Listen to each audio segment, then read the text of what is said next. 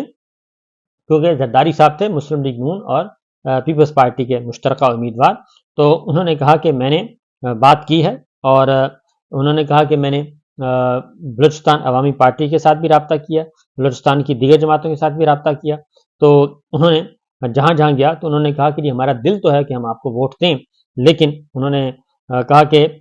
ہوا یہ ہے کہ بہت سارے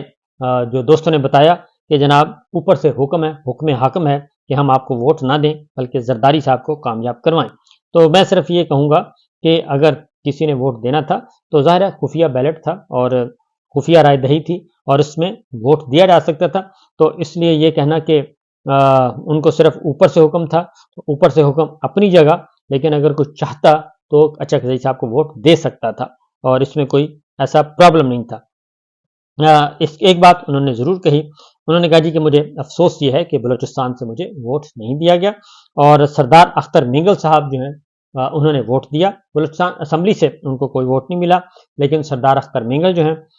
بی این پی مینگل کے سربراہ، انہوں نے محمود خان اچکزئی صاحب کو ووٹ دیا. اور ساتھ انہوں نے کہا کہ کچھ دوست جو ہے وہ وعدہ کر کے غائب ہو گئے. تو بہرحال صدارتی الیکشن میں بھی جو ہے وہ بھرپور طریقے سے ہماری ملٹری اسٹیبلشمنٹ، ملٹری لیڈرشپ جو ہے وہ انوالو رہی، اور انہوں نے زرداری صاحب کو صدر بنانے میں بہت اہم کردار ادا کیا، کیونکہ یہ سارا جو بندر بانٹ پاور شیئرنگ فارمولہ ہے یہ وہیں ڈرائنگ روم میں ہی طے ہوا تھا اور اس کے اکارڈنگلی آگے بڑھا ہے. اب آتے ہیں جی اچکزئی صاحب نے ایک اور بات بھی کی ہے. انہوں نے یہ کہا کہ جی یہ پہلا صدارتی الیکشن ہے جس میں نہ ووٹ خریدا گیا نہ بیچا گیا. تو میں یہ کہوں گا ضرور کہ جناب ایسی بات نہیں ہے، اچکزئی صاحب بڑے سادہ ہیں. تو پہلے ہی فارم 47 کے تحت بے شمار ووٹ جو ہیں وہ چوری کر کے وہ زرداری صاحب کے حوالے کر دیے گئے تھے فارم 47 کے تحت، کیونکہ یہ 8 فروری کا الیکشن تو نہیں ہے جو اس وقت اسمبلی میں ہمیں اسمبلیوں میں نمائندگی نظر آ رہی ہے، یہ تو 9 فروری کے جعلی نوٹیفیکیشن ہے، ان کے ذریعے یہ سارے کے سارے بیٹھے ہیں. تو اچکزئی صاحب کو صرف یہ کہنا ہے کہ سر آپ بہت تجربہ کار ہیں، لیکن یہ بات آپ اس طرح نہ کریں، کیونکہ یہ واحد الیکشن ہے جس میں ووٹ جو ہیں وہ بلک میں خریدے گئے ہیں، ایک ایک کر کے نہیں خریدا گیا، بلکہ پوری کی پوری اسمبلیاں مولانا فضل الرحمان صاحب کہہ چکے ہیں، اور اس کے ساتھ ساتھ مینگل صاحب کہہ چکے ہیں، پیر پگاڑا صاحب کہہ چکے ہیں، اور اے این پی کے احمد ولی کہہ چکے ہیں. انہوں نے کہہ دیا ہے، بتایا ہے کہ جناب پوری کی پوری اسمبلیاں اس دفعہ بیچ دی گئیں، اور اس لیے یہ تو پہلے سے سٹیج تیار تھا، ورنہ تو یہ نوبت ہی نہ آتی، ورنہ تو اچکزئی صاحب آپ صدر ہوتے. تو اس لیے اس دفعہ ذرا بلک میں، اس دفعہ پرچون والا کام نہیں ہوا، تھوک میں کام ہوا ہے، اجتماعی طور پہ سودے ہوئے ہیں. تو یہ اجتماعی سودے کی ایک اعلیٰ مثال ہے. تو یہ صورتحال، تو اختر مینگل صاحب سے کا انہوں نے شکریہ ادا کیا، اور ڈاکٹر مالک جو ہیں ان پہ انہوں نے کہا کہ جی رات انہوں نے مجھے ووٹ کی یقین دہانی کروائی تھی، لیکن ڈاکٹر مالک کہیں کیلے پر پھسل گئے ہیں. تو یہ انہوں نے کیا. ایک اور بات بھی آپ کو بتا دوں جی کہ اعجاز الحق صاحب نے ووٹ کس کو دیا ہوگا، کیونکہ اعجاز الحق صاحب کے بیٹے ہیں اور زرداری صاحب بھٹو صاحب کے داماد ہیں، اور بھٹو صاحب کے قتل کا الزام ان کے والد صاحب پہ، اعجاز صاحب پہ. تو اعجاز الحق صاحب نے کس کو ووٹ دیا ہوگا، کیونکہ عرفان صدیقی صاحب کہتے ہیں کہ اعجاز الحق صاحب نے ووٹ دیا ہے زرداری صاحب کو. تو دیکھیے کسی وقت ان سے بات ہوگی تو ہم ان سے پوچھیں گے کہ انہوں نے کیا کیا. عمران ریاض خان رہا ہو چکے ہیں جی، اور گھر پہنچ چکے ہیں اللہ کے فضل و کرم سے، اور ان پہ سختی کے دن تھے، اور وہ سختی کے دن ایک بار پھر ٹل گئے، اور بالآخر اپنے گھروں میں پہنچ چکے ہیں. ان کو، ان کی فیملی کو مبارکباد ہم دیتے ہیں جی کہ اللہ تعالیٰ مزید ان کو کسی آزمائش سے بچائے. اب آتے ہیں خبر کی طرف جی، کیونکہ خبر یہ ہے کہ کل آپ کو پتہ ہے کہ پریزائڈنگ آفیسر جو ہیں وہ تھے قومی اسمبلی میں چیف جسٹس عامر فاروق صاحب تھے، اور چیف جسٹس عامر فاروق صاحب جو ہیں وہ مسلم لیگ نواز کے ایک بہت ہی وکیل مسلم لیگ نواز کے سے تعلق تھا ان کا. ان کے والد جو ہیں فاروق مہتا صاحب, ان کا تعلق مسلم لیگ نواز سے تھا. تو ان کے یہ بیٹے ہیں عامر فاروق صاحب, بہت نفیس آدمی ہیں اور بہت ہی نرم خوں ہیں, یعنی غصیلے والے نہیں ہیں, وہ بہت ہمبل ہیں, مسکراتے رہتے ہیں. تو کیریئر بھی ان کا کافی لمبا ہے اور اچھے خاصے ماشاءاللہ پڑھے لکھے ہیں, فارن کوالیفائڈ ہیں, تو اچھی ڈگریاں ان کے پاس. تو کل وہ قومی اسمبلی میں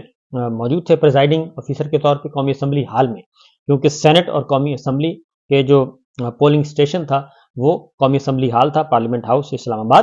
اور وہاں پہ پریزائڈنگ آفیسر تھے چیف جسٹس عامر فاروق صاحب. اور آپ کو معلوم ہے کہ عامر فاروق صاحب پہ 2-3 دفعہ عدم اعتماد کا اظہار بھی کر چکے ہیں پاکستان تحریک انصاف والے, اور پھر انہیں کی عدالت میں ہی 9 مئی کا جو سانحہ ہے اس کی ابتدا وہیں سے ہوئی تھی, جب عمران خان صاحب کو اٹھایا گیا تھا, گریبان پھاڑا گیا تھا, سر پھاڑے گئے تھے, شیشے کھڑکیاں توڑے گئے تھے. انہوں نے مقدمہ بھی درج کرنے کا حکم دیا چیف جسٹس صاحب نے, لیکن اس پہ عمل درآمد نہیں ہوا, اور چیف جسٹس عامر فاروق صاحب نے بھی اس کو پھر فالو نہیں کیا, اور وہ وہیں کا وہیں پڑا. پھر CCTV فوٹیج بھی غائب ہو گئی. تو بہت ساری ہے جی ان کے ساتھ حساب کتاب. پھر یہ ہے کہ بہت سارے فیصلے بھی انہوں نے ریزرو کر کے رکھے, اور ایسے وقت میں سنائے جب عدالتوں کے فیصلے آ گئے. اور اب پھر عامر فاروق صاحب اور جسٹس میاں گل حسن اورنگزیب صاحب کے پاس ہیں وہ مقدمے سارے, اور عمران خان صاحب کی تمام اپیلیں انہی کے پاس ہیں اور وہی سن رہے ہیں. تو اس لیے ایون یہاں پہ اسد طور صاحب کا مقدمہ تھا بیل کا, وہ بھی انہوں نے ریزرو کا رکھا ہوا ہے, فیصلہ محفوظ رکھا ہوا ہے, اس کا بھی نہیں سنایا, اور دیکھتے ہیں کیا بنتا ہے. تو عامر فاروق صاحب کل بیٹھے تھے پریزائڈنگ آفیسر کی سیٹ پہ, جس پہ اسپیکر قومی اسمبلی بیٹھتے ہیں وہاں پہ, اور وہ آبزرو کر رہے تھے, مانیٹر کر رہے تھے, اور ان کی اتھارٹی میں ہو رہا تھا جو کل کا صدارتی الیکشن ہے, زرداری صاحب ورسز محمود خان اٹک صاحب. تو نواز شریف صاحب آئے بھی, ان سے ملے, بہت اچھے طریقے سے ملے اور بڑے خوشگوار موڈ میں ملے. تو اس پہ یقیناً انہوں نے پوچھا ہوگا کہ والد صاحب کی طبیعت کیسی ہے, تو انہوں نے بتا دیا ہوگا کہ والد صاحب کی طبیعت کیسی ہے, ٹھیک ہے. تو میاں صاحب نے کہا ہوگا کہ بالکل جی میں آؤں گا, کسی وقت چکر لگاؤں گا, میرا سلام کہنا, آپ کا بہت بہت شکریہ. کیونکہ عامر فاروق صاحب نے ہی جو ہے نواز شریف صاحب کو کہ جتنی بھی اپیلیں ہیں وہ ساری کی ساری سنی تھیں اور ختم کی تھیں, ان کی سزائیں سب کچھ. تو بہرحال کل ہوا یہ کہ جی پہلے ایک پاکستان تحریک انصاف کے کارکن آئے, انہوں نے عمران خان صاحب کے حق میں نعرے لگائے, اور قیدی نمبر 804 کے نعرے لگائے گئے, اور مکمل طور پہ جو پارلیمان ہاؤس ہے وہ گونجتا رہا. اور دوسرا پھر نعرہ لگا, دوسرے عامر ڈوگر صاحب آئے, چیف وہی پہ, اور وہ آئے, انہوں نے بھی عمران خان زندہ باد کے نعرے لگوائے, اور ٹھیک ٹھاک لگوائے, اور تقریباً 1 منٹ تک انہوں نے نعرے لگواتے رہے, اور ہر اعتبار سے. تو عامر فاروق صاحب جو ہیں چیف جسٹس صاحب, وہ کیونکہ پریزائڈنگ آفیسر تھے, اب وہ نہ کچھ کہہ سکتے تھے, نہ بول سکتے تھے, نہ روک سکتے تھے, اور نہ ہی ٹھوک سکتے تھے. لہٰذا ان کے پاس اس کے علاوہ کوئی اور آپشن نہیں تھا کہ وہ ان کو صرف تحمل سے سنتے. لہٰذا انہوں نے عمران خان صاحب زندہ باد کے نعرے سنے اور صرف دیکھتے رہے اور نظارہ کرتے رہے. تو میرا اپنا خیال ہے کہ اس طرح کے فنکشنز میں یا اس طرح کی ذمہ داریوں سے اوائڈ ہی کرنا چاہیے, کیونکہ